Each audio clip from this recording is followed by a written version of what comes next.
Hello दोस्तों। तो आज हम नया सब्जेक्ट शुरू करने जा रहे हैं RAC, refrigeration and air conditioning. तो इस सब्जेक्ट को स्टार्ट करने से पहले हमें लास्ट ईयर में हमने एक सब्जेक्ट पढ़ा होगा, या इससे पहले आपने एक सब्जेक्ट पढ़ा है थर्मोडायनेमिक्स। तो उसका क्विक रिवीजन करेंगे और उसके बाद हम अपना ये सब्जेक्ट स्टार्ट करेंगे।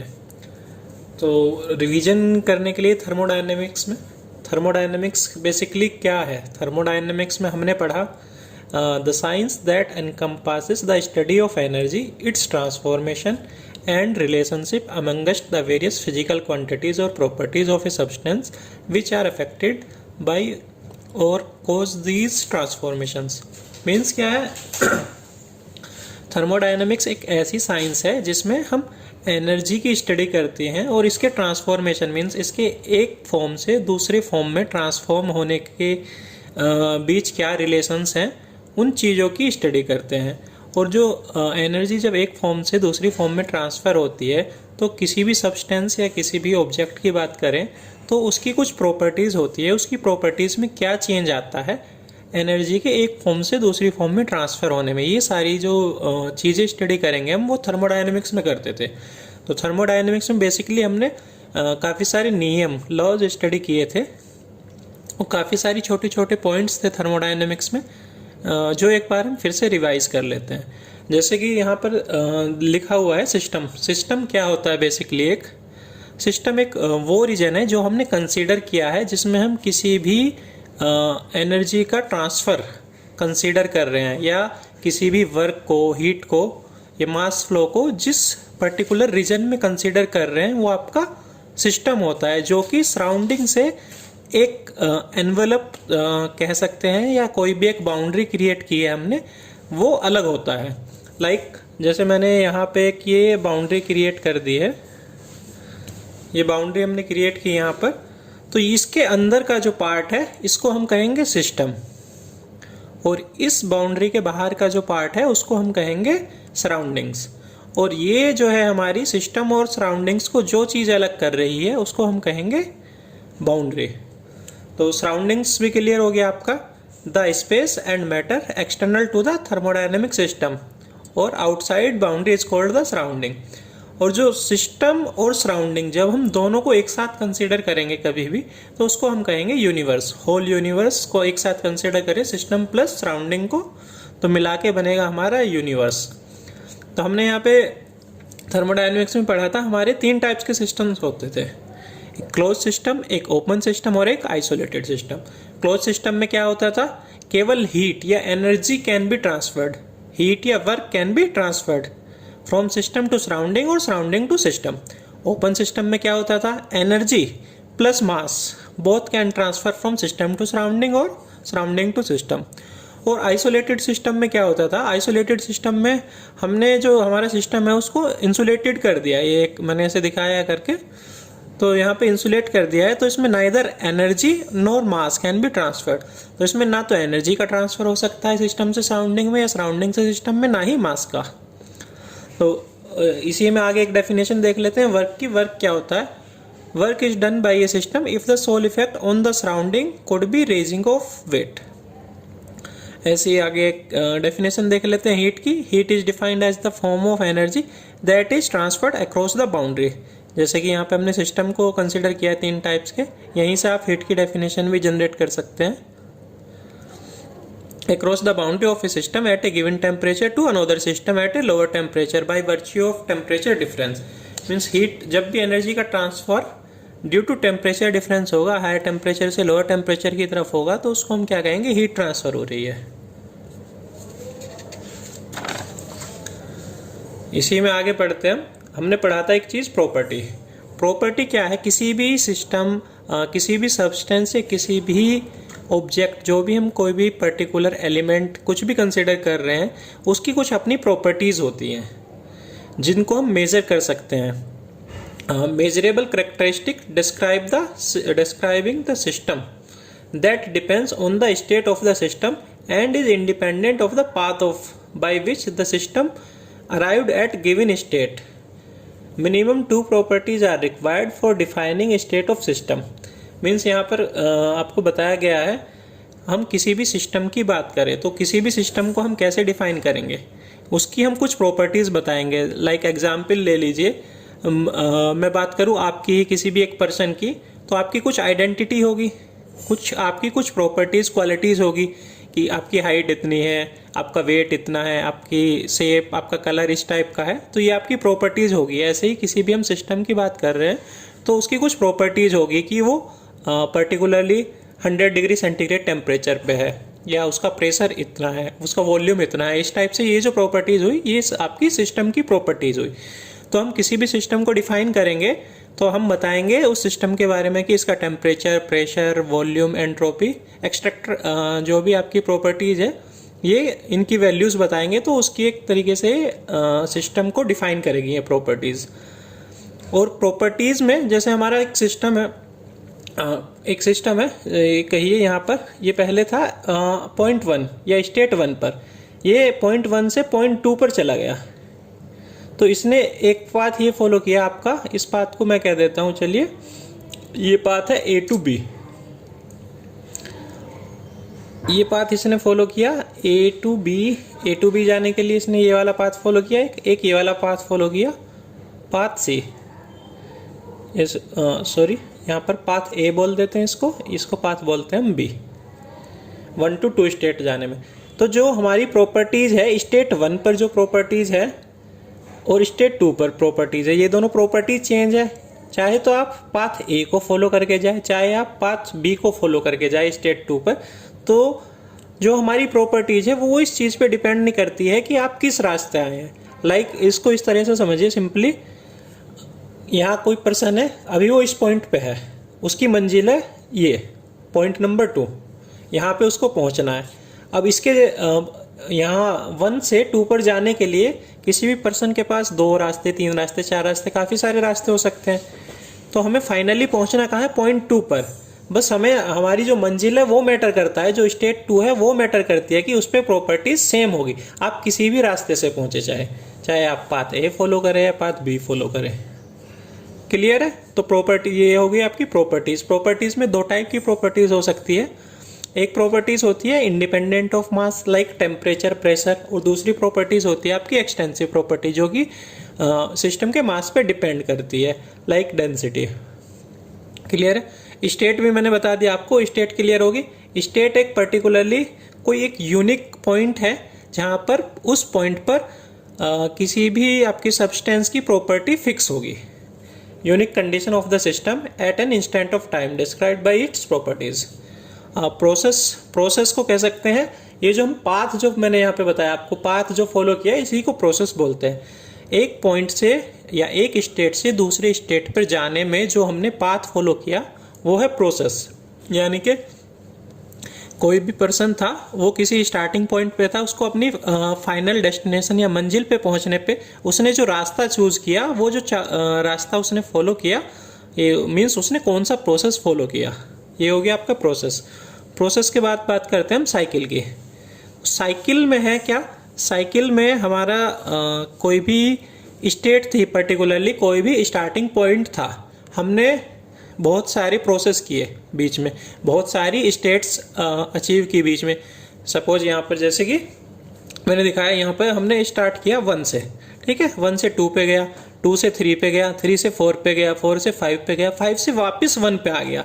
यानी कि जो उसका स्टार्टिंग पॉइंट और एंड पॉइंट था वो सेम था, उसने एक साइकिल कंप्लीट किया, 1 से ही स्टार्ट किया था और 1 पे ही वो वापस आ गया। यानी कि जो उसकी स्टेट 1 पर जो प्रॉपर्टीज थी, इतने सारे साइकिल प्रोसेस फॉलो करने के बाद भी उसने state 2, state 3, state 4, state 5 achieve की और लास्टली वो स्टेट 1 पर ही आ गया। तो जहाँ उसका स्टार्टिंग पॉइंट पे जब वो आ जाता है, अपना इनिशियल स्टेट पे आ गया, तो इसको बोलते हैं हम एक कंप्लीट साइकिल।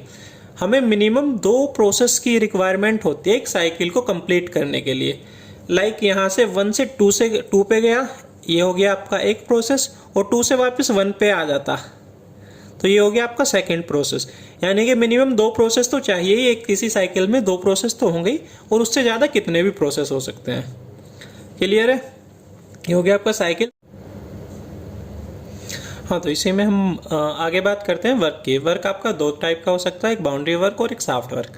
जहाँ पे वॉल्यूम चेंज हो रहा होता है तो वहाँ पे जो वर्क कंसिडर करते हैं वो होता है बाउंड्री वर्क, और जहाँ पर हमारा वॉल्यूम चेंज ना होकर प्रेशर चेंज हो रहा होता है उस वर्क को बोलते हैं हम सॉफ्ट वर्क। जैसे बाउंड्री वर्क का एग्जाम्पल हो गया, एक पिस्टन सिलेंडर अरेंजमेंट में पिस्टन हमारा मूव कर रहा है, यहाँ पे वॉल्यूम आपका चेंज होता रहता है, फ्लूइड जो है कंप्रेस होता है और वापस वो इनकम्प्रेस होता है। तो ये वाला वो वर्क हो गया आपका बाउंड्री वर्क, इसको दिया जाता है इंटीग्रेशन PdV से। और यहाँ पर एक एयर कंप्रेशर का आपको एग्जांपल दिखाया गया है, मोटर के थ्रू हम एयर को कंप्रेस कर रहे हैं। कंप्रेस करने से एयर को क्या हो रहा है, यहाँ पर उसका प्रेशर, लो प्रेशर एयर यहाँ पे इन हो रही है और यहाँ से आउट हो रही है हमारी हाई प्रेशर एयर। तो यहाँ पे क्या चेंज हो रहा है, वॉल्यूम में चेंज ना होकर यहाँ पर प्रेशर में चेंज हो रहा है। तो यहाँ पे जो वर्क है वो दिया जाएगा आपका -VdP इंटीग्रेशन से। क्लियर है? तो ये हो गया आपका सॉफ्ट वर्क।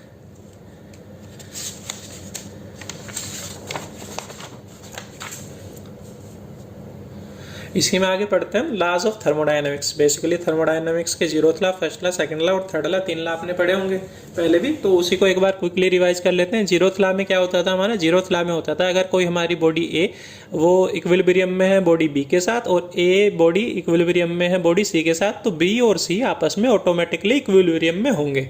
तो ये थर्मल इक्विलिब्रियम की बात कर रही है। तो यहाँ से हमारा जो टेम्परेचर का कंसेप्ट है वो 0th लॉ से ही निकल के आया है। जो थर्मामीटर जो हमारा जिससे हम टेम्परेचर मेजर करते हैं तो वो कौन सा लॉ फॉलो करता है आपका, 0th law of thermodynamics follow करता है। थर्मोडायनेमिक्स इक्विलिब्रियम आपका दो चीज़ों को कंसिडर करता है, एक मैकेनिकल इक्विलिब्रियम और एक केमिकल इक्विलिब्रियम। क्लियर है? तो फर्स्ट लॉ ऑफ थर्मोडायनेमिक्स देख लेते हैं। फर्स्ट लॉ ऑफ थर्मोडायनेमिक्स के according first law of thermodynamics क्या कहता था, energy can neither be created neither be destroyed, it can be converted from one form of energy to another form of energy. तो यहाँ पे एक system, एक cycle दिखाया गया है 1 to 2। इसमें दो तरीके से आपका ये साइकिल हो सकता है।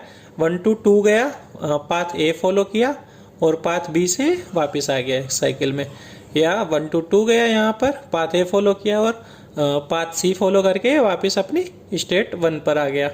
तो इस स्टेट के लिए अगर हम देखेंगे तो first according to first law of thermodynamics कह सकते हैं हम del Q minus del W equals to del E, change in internal energy कह सकते हैं इसको। तो यहाँ पर देखिए 1 to 2 वर्क के लिए लिखा हमने, 1 to 2 change in kinetic energy plus change in potential energy plus change in internal energy. Close system के लिए ये केवल काइनेटिक एनर्जी और चेंज इन पोटेंशियल एनर्जी हमारा नेग्लिजिबल होता है। तो delta Q minus delta W equals to, इसको लिख सकते हैं हम U2 माइनस U1। इसके बाद बात करते हैं हम PMM1 की। PMM1 यानी कि PMM परचुअल, इसको बोलते हैं perpetual motion machine of type 1। जो फर्स्ट लॉ को फॉलो नहीं करती वो हो गई आपकी type 1। Perpetual motion machine type 2 जो सेकंड लॉ को फॉलो नहीं करती वो टाइप 3, और perpetual motion machine third type की जो होती है वो थर्ड लॉ को आपको फॉलो नहीं करती।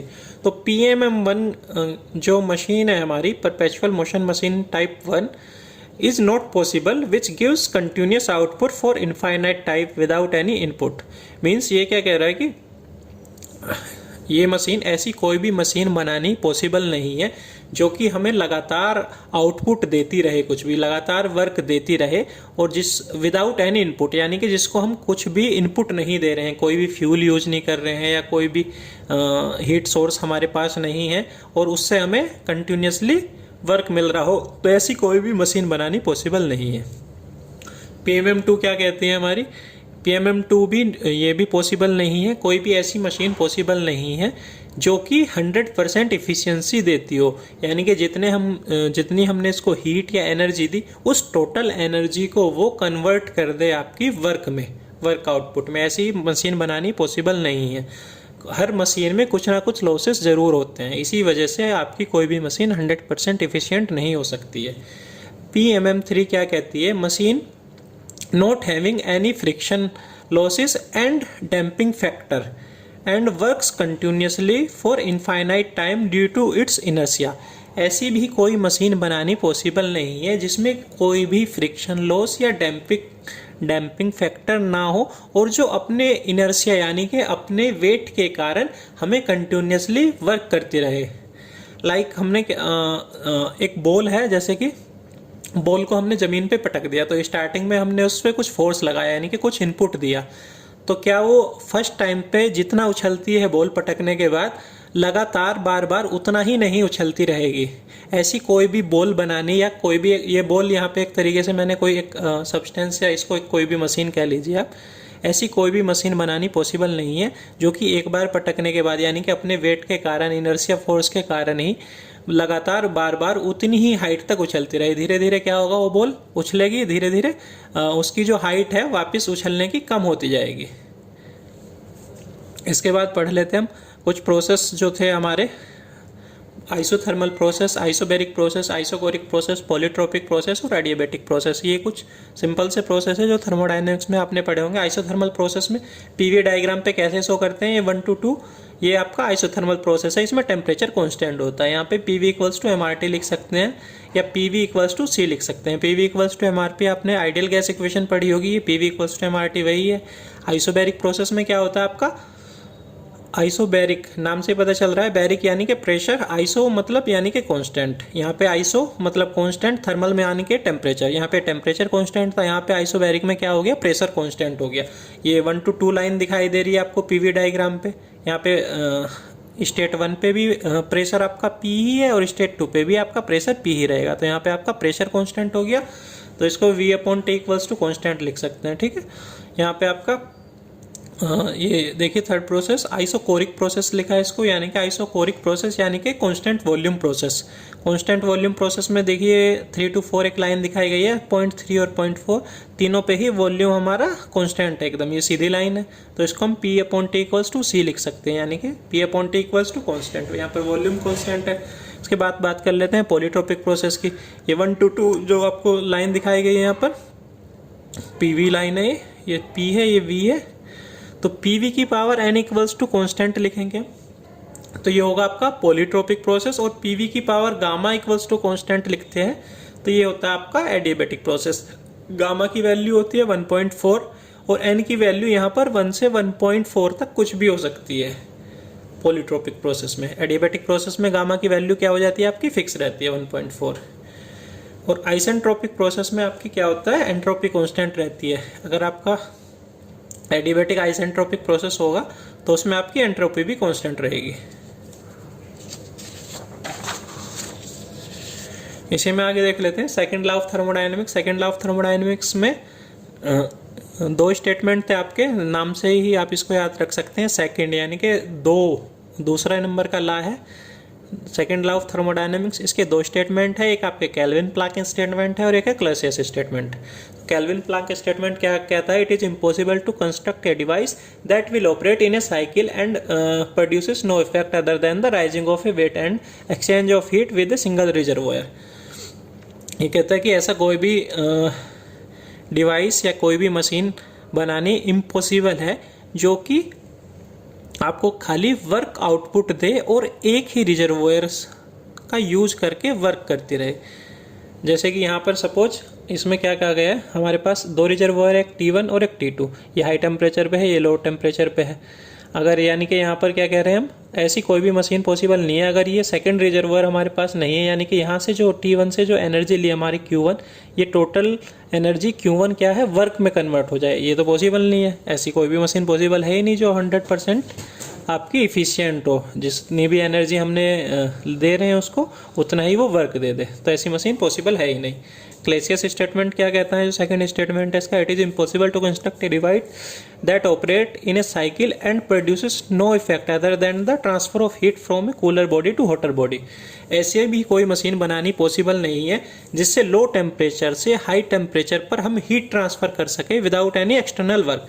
यहाँ पर T2 जो है हमारा ये सिंक टेम्परेचर है या लोअर टेम्परेचर है, T1 क्या है हमारा सोर्स टेम्परेचर या हाई टेम्परेचर। T2 से हम T1 को हीट ट्रांसफर नहीं कर सकते विदाउट एनी एक्सटर्नल वर्क। ये आपका क्लैसियस स्टेटमेंट कह रहा है।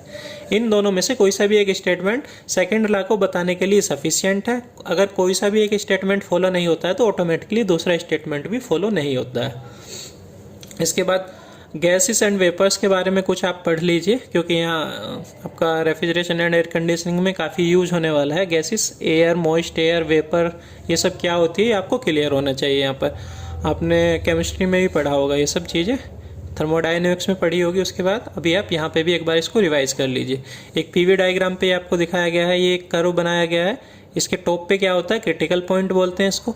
ये x0 लिखा गया है, इसको लिक्विड सैचुरेटेड लाइन बोलते हैं, ये TC से लेकर यहाँ तक, और यहाँ से लेकर यहाँ तक इसको सैचुरेटेड वेपर लाइन बोलते हैं। x=1 लिखा गया है। यहाँ पर जो ड्राइनेस फ्रैक्शन है इस लाइन पर 1 होता है, इस लाइन पर ड्राइनेस फ्रैक्शन 0 होता है। इस जो ग्राफ है इसके अंदर ये वाला जो पोर्शन है इसके बीच 0 से 0.9 या कह सकते हैं आप, यहाँ पर 0 से बढ़ जाता है और इधर 1 से कम रहता है, इसके बीच 0 से 1 के बीच में रहता है।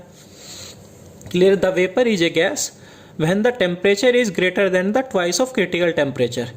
वेपर को आप गैस कब कंसिडर करेंगे, जो क्रिटिकल टेम्परेचर है उस वेपर का, जो हमारा टेम्परेचर है उस वेपर का, जब उसके क्रिटिकल टेम्परेचर के 2 गुना से ज़्यादा होगा।